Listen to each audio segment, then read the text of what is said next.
Eleanor Hartwell stood at the edge of the ballroom, watching the crystal chandeliers cast dancing shadows across marble floors. At 23, she had attended 17 balls this season.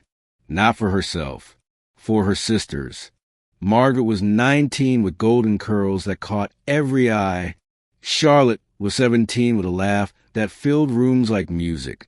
Their mother had passed 3 years ago, leaving Eleanor to guide them into society. Their father barely noticed them buried in his books and memories.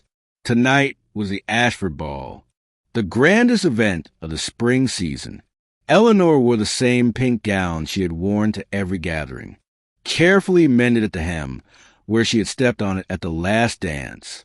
Her sisters wore new dresses, silk and lace that shimmered under the lights. That was how it should be.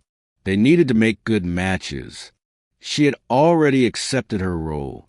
Within minutes of arriving, 3 gentlemen approached, their eyes fixed on Margaret and Charlotte. Eleanor stepped aside, as she always did, making room for her sisters to shine. Miss Hartwell, one of them said to Margaret, "Would you honor me with this dance?"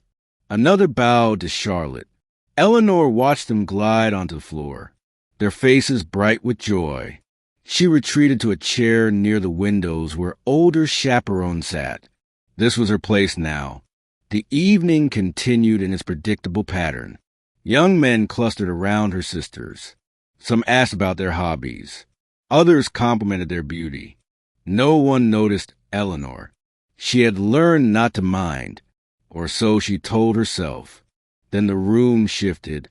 Conversations quieted. Heads turned toward the entrance. Duke William Blackwood had arrived. He was 30 with dark hair touched with silver at the temples. His reputation preceded him, wealthy beyond measure, kind to his tenants, loyal to his friends, and unmarried by choice. Every mother in London had tried to match him with their daughters. He had declined them all with polite firmness. Eleanor had never spoken to him, though she had seen him from afar at other events. He moved through the crowd with quiet dignity, nodding to acquaintances, refusing several requests for introductions to young ladies. He seemed to be searching for someone. His gaze swept the room, then stopped on her. Eleanor looked behind her, thinking he must be looking at someone else. But there was only the wall with its painted roses. When she turned back, he was walking toward her. Her heart began to race in a way she had forgotten it could. He stopped before her chair, bowed slightly. "Miss Eleanor Hartwell," he said. His voice was warm like sunlight through morning mist. She stood quickly, nearly stumbling on her worn hem. "Your Grace," she managed, "I wonder if you might grant me the honor of this dance." She stared at him, certain she had misheard. "I believe you have mistaken me for one of my sisters," she said quietly. "They are the ones dancing near the center of the floor." He smiled, a gentle expression that reached his eyes.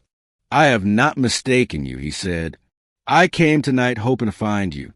"Me," she whispered. "I have watched you at these gatherings," he said, "always ensuring your sisters are happy, always stepping back so they might step forward. I find that far more interesting than all the practiced smiles and rehearsed compliments in this room." Her throat tightened. No one had ever noticed. "I am not accomplished in dancing," she admitted. "I spend most of my time watching." "Then we shall watch together," he said. "But from the garden where we might speak without shouting over the music." He offered his arm.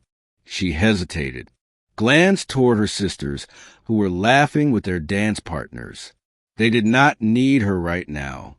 She placed her hand on his arm. They walked through the ballroom toward the glass doors leading to the gardens. People stared, whispered,